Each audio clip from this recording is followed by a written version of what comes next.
Σε συνέχεια του προηγούμενου βίντεο και ενώ τα εργαλεία μου εδώ στεγνώνουν, πάμε να σας δείξω τον κλίβανο που χρησιμοποιώ. Η εταιρεία είναι ιταλική, λέγεται Tausteril, έχει ιατρικούς κλίβανους αποστήρωσης. Εδώ σας δείχνω τους διακόπτες που έχει, ο ένας είναι για τη θερμοκρασία και ο άλλος για το χρόνο. Εμένα ο δικός μου είναι ο Mini και είναι κλίβανος ξηράς αποστήρωσης. Εδώ σας τον δείχνω και εσωτερικά, έχει ένα δισκάκι το οποίο είναι ανοξίδωτο ατσάλι για να τοποθετείτε τα εργαλεία και η χωρητικότητά του είναι 1,6 λίτρα. Και εφόσον τα εργαλεία μου έχουν στεγνώσει πάρα πολύ καλά και δεν έχουν καθόλου υγρασία πάνω τους, θα τα αφήσω στη συσκευή να κρυώσουν τουλάχιστον μισή ώρα και μετά θα πάρω το δισκάκι από τον κλίβανό μου και θα ξεκινήσω πολύ προσεκτικά να τα τοποθετώ μέσα ένα-ένα.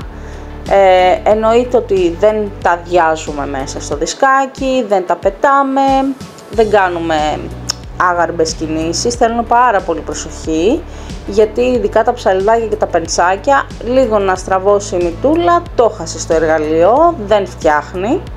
Οπότε τα τοποθετώ πάρα πολύ προσεκτικά μέσα, μετά βάζω έτσι και τα πουσεράκια μου και τέλος θα βάλω στην ακρούλα και τις φρέζες μου. Έπειτα θα βάλω το δισκάκι μου στον κλίβανο, θα τον κλείσω και θα τον βάλω στους 180 βαθμούς Κελσίου για 60 λεπτά. Και εφόσον έχει τελειώσει η αποστήρωση και τα εργαλεία μου έχουν κρυώσει με φυσικό τρόπο, εννοείται ότι δεν βάζουμε ανεμιστήρες μπροστά, δεν τα βάζουμε στην κατάψυξη, δεν παρεμβαίνουμε για να κρυώσουν, τα αφήνουμε να κρυώσουν με φυσικό τρόπο. Μετά φέρνω τα σακουλάκια για να τα αποθηκεύσω. Έχω δύο μεγέθη εγώ, έχω μικρά και μεσαία. Στα μικρά που σας δείχνω τώρα βάζω τις φρέζες μου και στα μεσαία βάζω τα υπόλοιπα εργαλεία μου.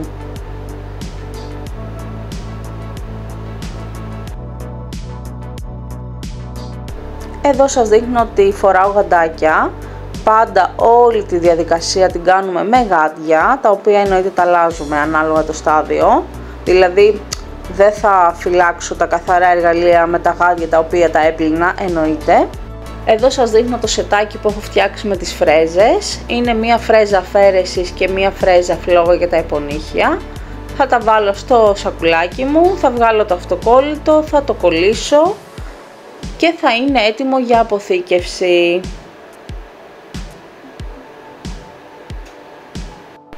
Μετά θα προχωρήσω με ένα άλλο σακουλάκι, θα βάλω τη ράσπα μου και καθ' αυτόν τον τρόπο θα τα φτιάξω όλα μου τα εργαλεία.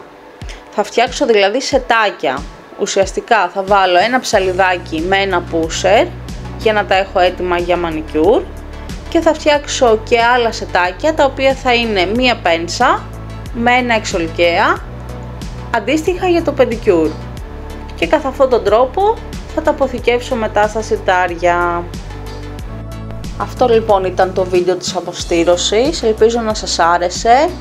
Αν έχετε οποιαδήποτε απορία μπορείτε να μου αφήσετε εννοείται σχόλιο, θα απαντήσω σε όλους. Σας ευχαριστώ πάρα πολύ που το παρακολουθήσατε και θα τα πούμε σε ένα επόμενο βίντεο. Γεια σας!